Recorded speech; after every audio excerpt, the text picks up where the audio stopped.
Hello and you're welcome to Business Daily on Trust TV. I am your host, Chamun Dabeng. And I'm your co-host, Christiana Amodotinya. It's a pleasure to have you join us on the program. All right, let's talk numbers.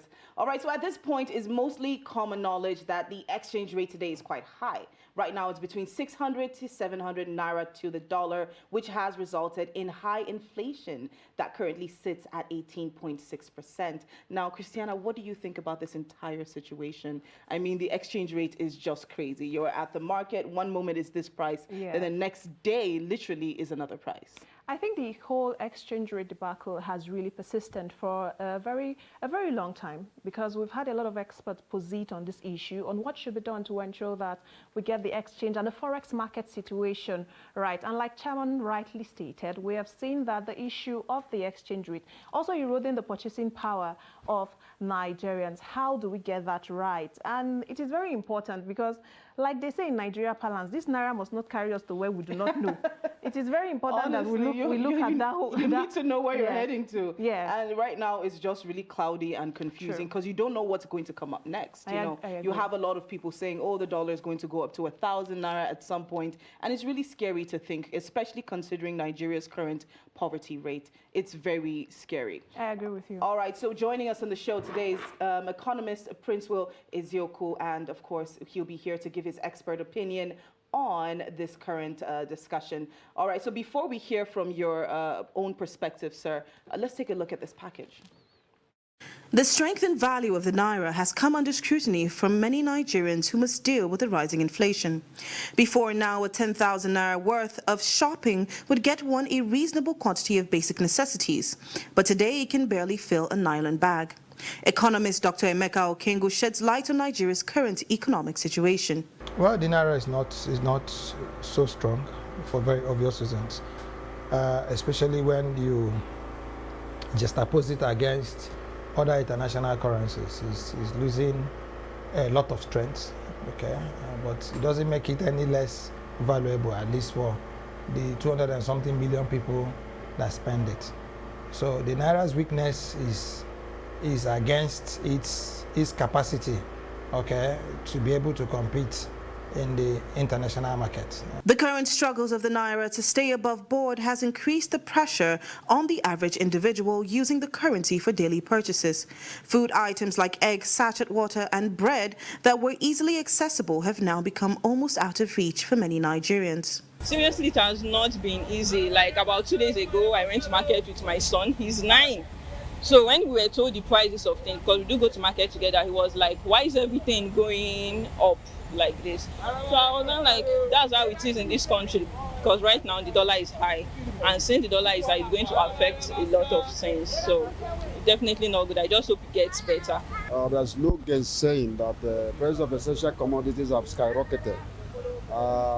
All commodity, you can hardly get it, especially the poor men among us. It is very big failure on the side of the government, who have not done much on the agricultural aspect of development since the takeover, talking about PDP, the APC government. Many Nigerians are calling on the government to create policies that will help stabilize the naira.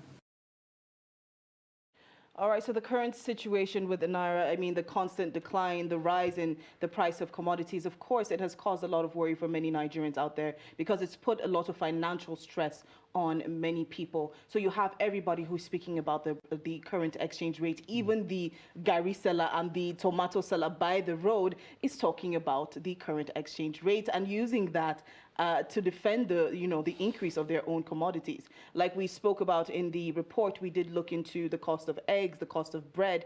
These are all things that should be locally made here. So what do you think? What is the correlation with the gari seller, the tomato seller, and the current exchange rate? Wow. The relationship between gari seller and the current exchange rate. All of us go to the same market. And I'm happy we are having this discussion, first and foremost, because when you look at it, this is one area that concerns everybody. Yeah.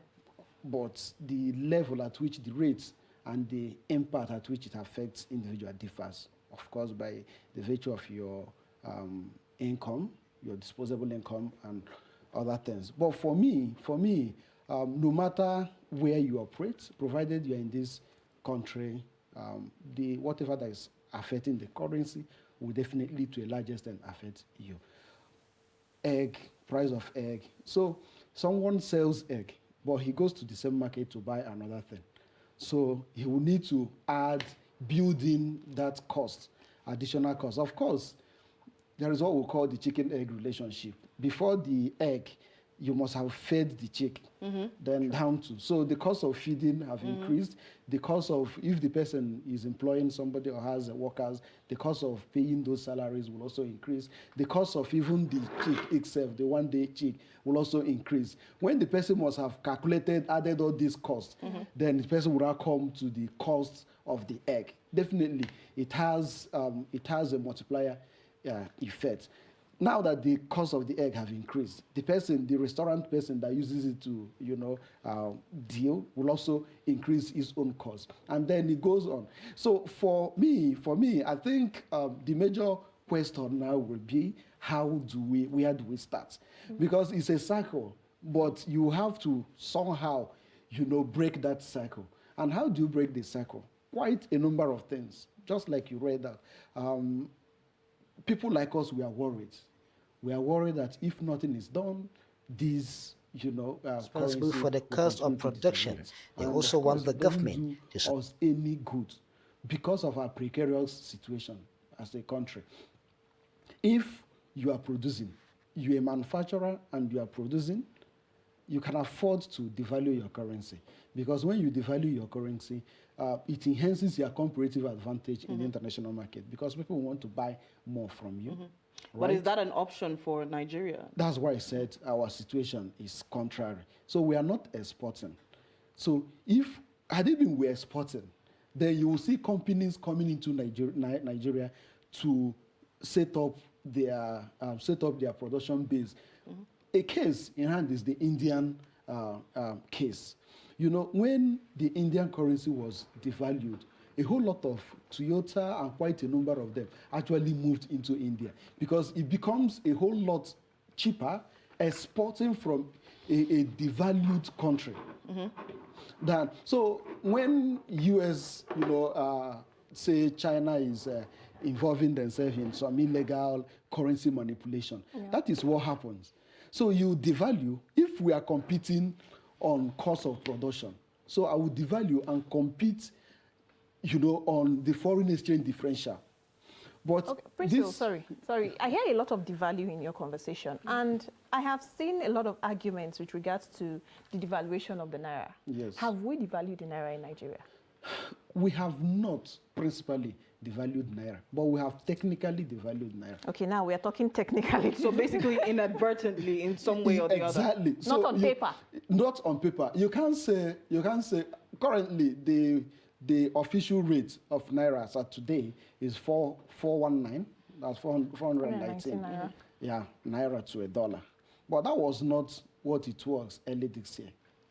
Of course. Right? Correct. Now, so for me, I've not seen a policy paper by the CBN saying we have devalued naira. But we know that by the forces of demand and supply, naira have actually been devalued. Because if naira have not been devalued, why should we exchange naira in the black market for over 600? Whereas earlier this year, it was not like that. So that is where I take my decision from. But so what exactly triggered this, should I say, hidden devaluation that we're currently facing? It's a couple of. It's not really a one factor-driven issue. So we have the inflation, which the CBN have always tried. Of course, you remember that is their primary function. True. So they've continued to use the monetary policy tools, to checkmate inflation. But you also have a situation where the supply part is not really pulling in properly. What do I mean by that? You have the issue of insecurity, forcing farmers out of farm. So automatically the production component that should support the CBN policy is not forthcoming. So definitely the cost of food, all things being equal, let's say demand is the same, But provided there is reduction in supply, automatically it pulls prices up.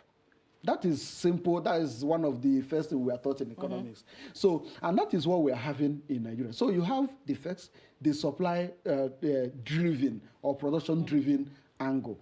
Then you have the what we call the exogenous factors that we have little or no control over. You have the COVID-19 pandemic. So we are coming out from there. Then the Russia, Ukraine, because of how I don't want to use that word because when I used it last time, your face changed.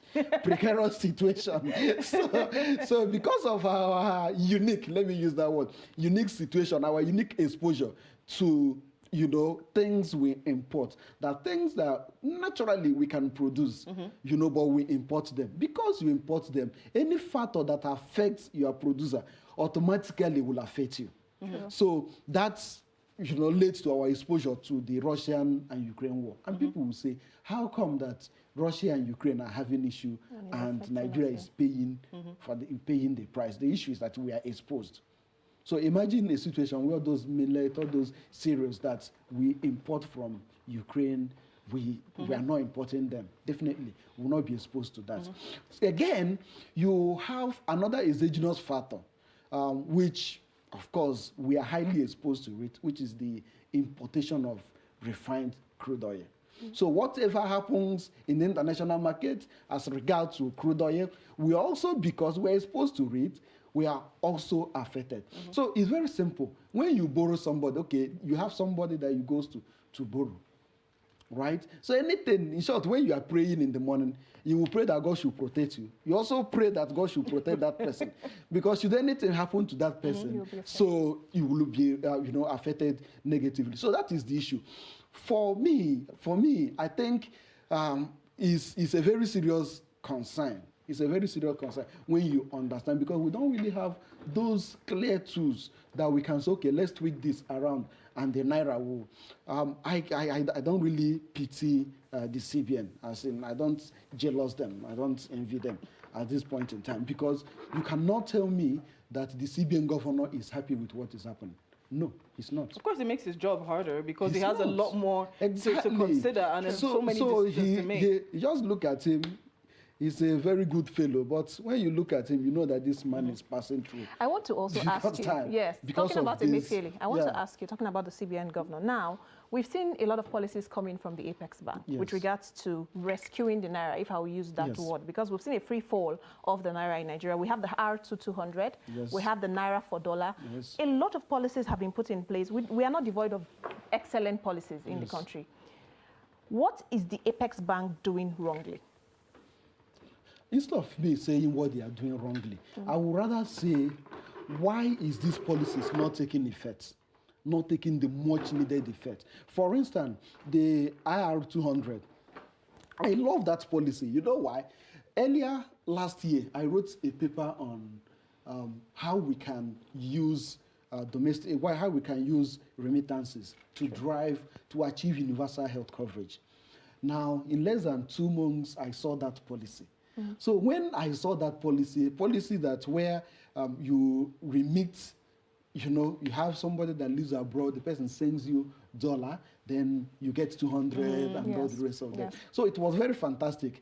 The aim was to ensure or to encourage our people to repatriate some of this fund and then to also move it through the official channels. A very fantastic idea. But did it take the impact, was it really what was envisaged? The answer might be yes or no, depending on the information available out there. The major concern is why the CBN? See, why the CBN, how does the economy work? I think last time I was here, I also made that analogy. The economy works, you have the fiscal policy and you have the monetary policy. So the fiscal policy would have to do with taxes, you know, government spending, is expected to pull money into the economy.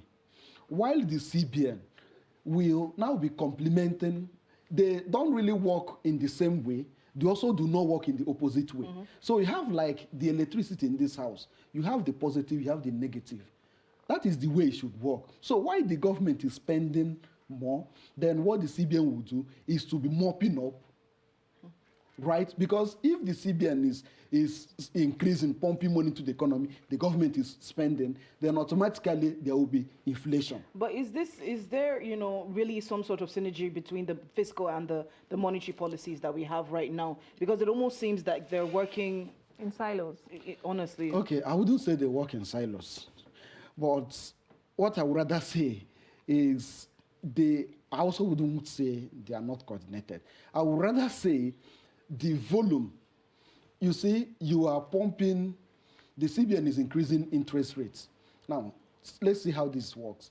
If CBN increases interest rates, what happens is that it is seen that more people, more outside will want to invest in Nigerian economy because you now have a higher interest rate. So if you just do bonds, so you just want to invest in government bonds, there will be more return, right? More yield on a free asset like government bond.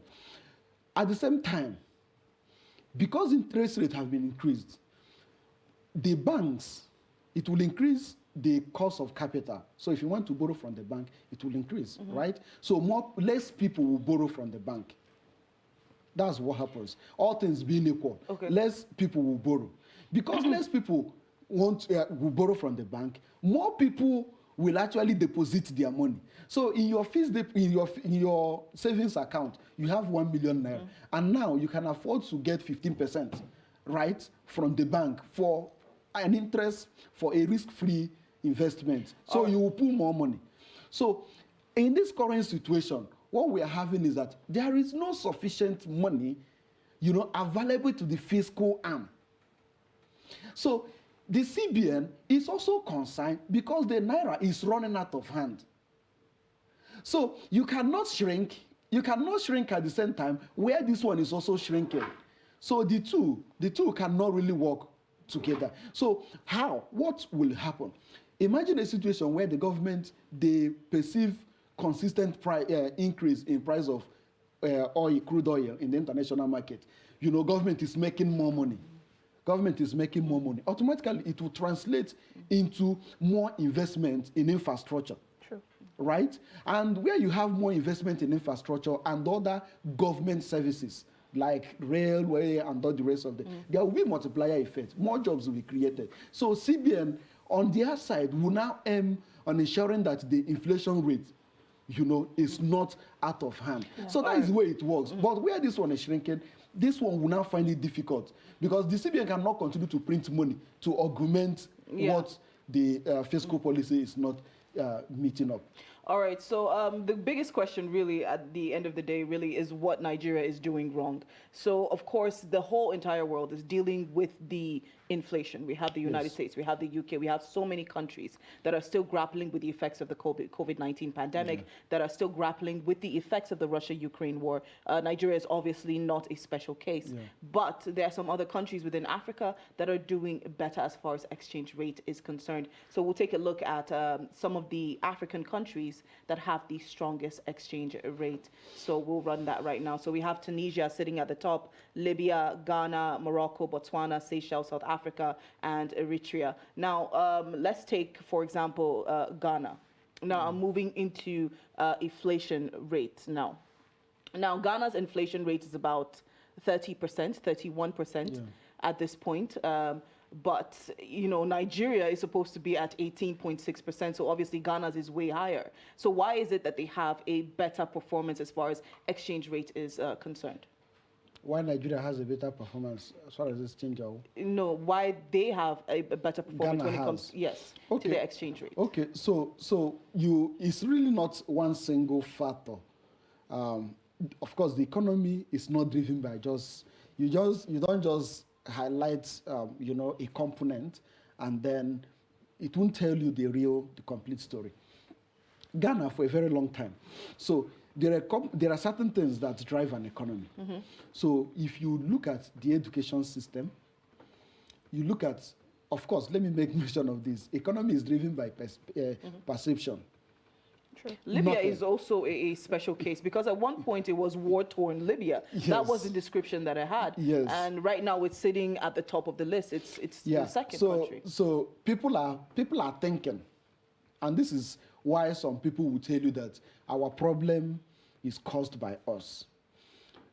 The more you create this volatile environment, right, the more people will fear for your economy.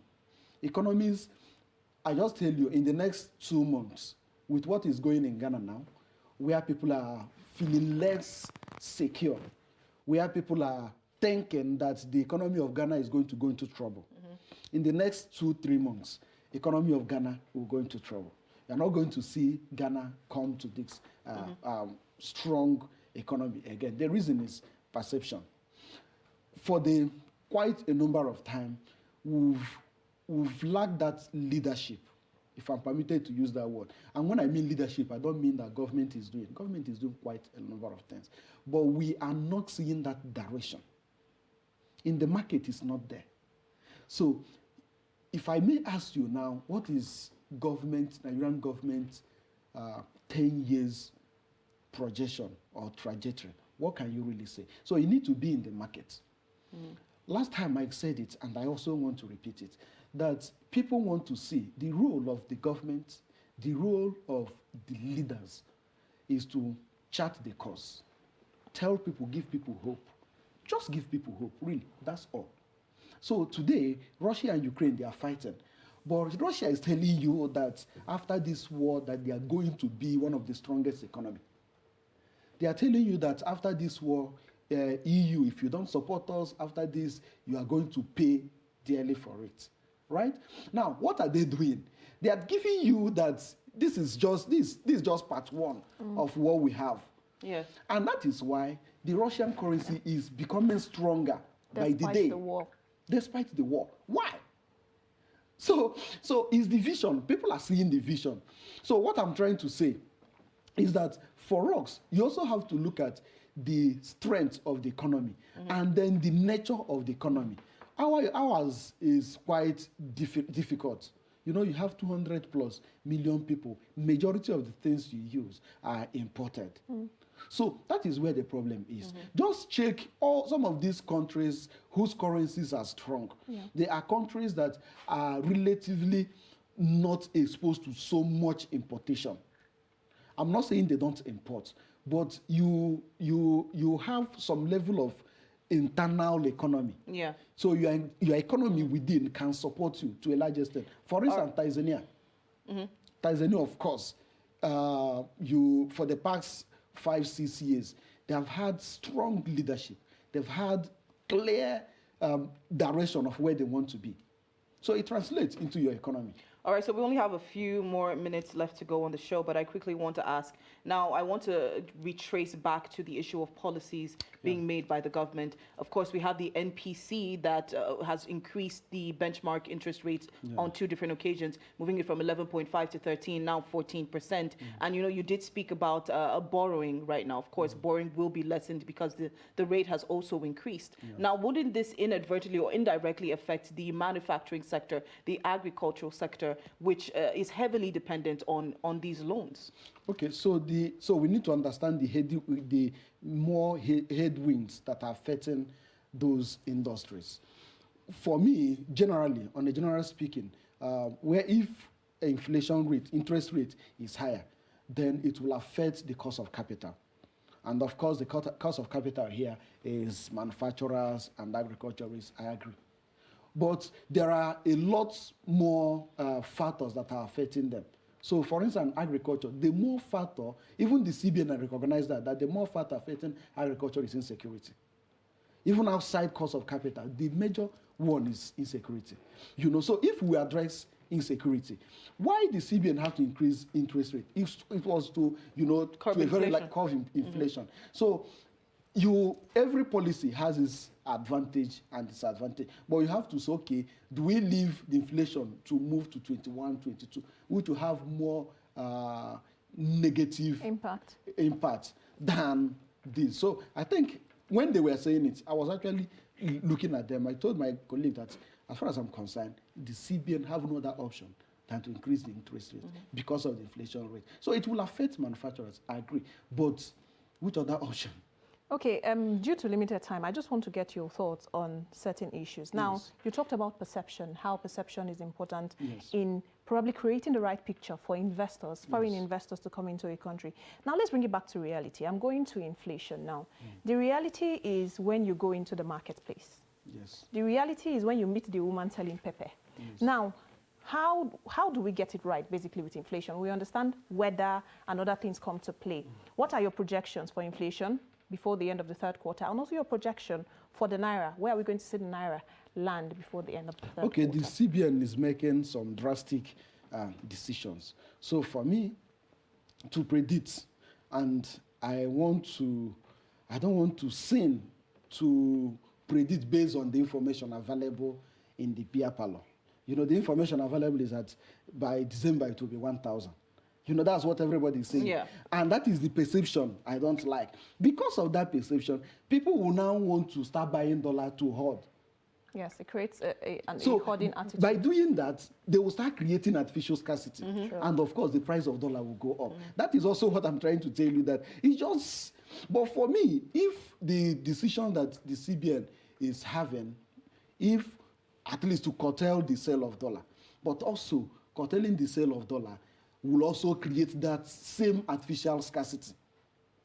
I don't know if you're getting me. So the question now is, so what do you think? So for me, I think based on some of the decision of the CBN, if it can be sustained, I think even if we are going to be a further fall, it's not going to be that geographic before. All right, So it's going sorry be to a cut bit you off. constant. We Very have good. actually run out of time for today, but I would like to say a quick thank you. Thank you so much, Mr. Princewell, for coming in and giving us your expert opinion on the discussion. Thank you well, for please having do me. well to follow us on our social media platforms. You can find us on Instagram, Facebook, and YouTube. Just look up Trust TV News. You definitely find us there.